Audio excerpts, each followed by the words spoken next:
When the angel of the Lord came to Gideon in chapter 6 of Judges, we see something that happens immediately.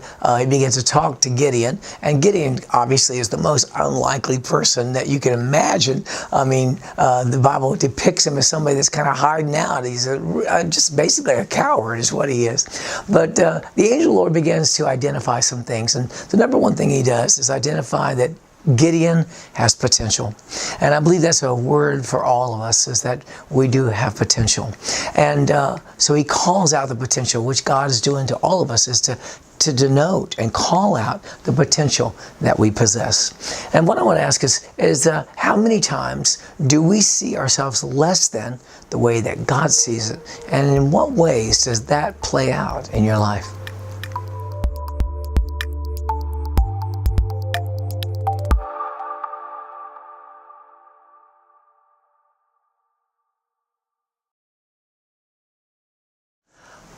And the Bible says that Gideon was going to go in the power of his might, or the fact that it's his power.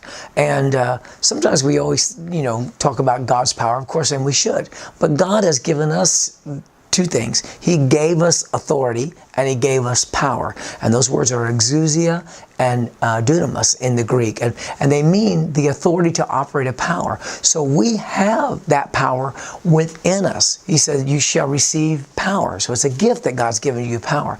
And sometimes I'd like to ask the question, how many times do we see ourselves as waiting on, someone else to come or someone else to do something great? And we always think it's going to be in someone else's hands, when really God's given us that kind of power. So I want to ask you the question, how many times have you found yourself in the position of thinking that something good's going to happen only when somebody else does it, and are denying the fact that you have the power to make the change?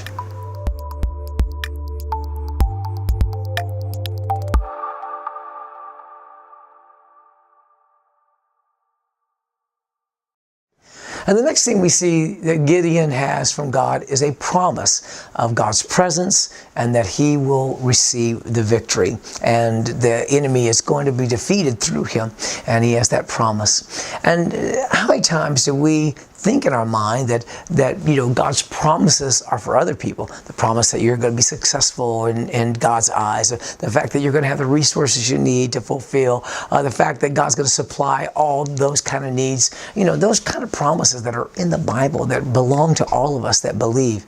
And how many times do we think God's promises are really not for us? They may have been for another generation, or even possibly for another nation, or maybe some other people. But think about it. How many times do we, not meaning to, but we negate the promises that God has placed upon our life?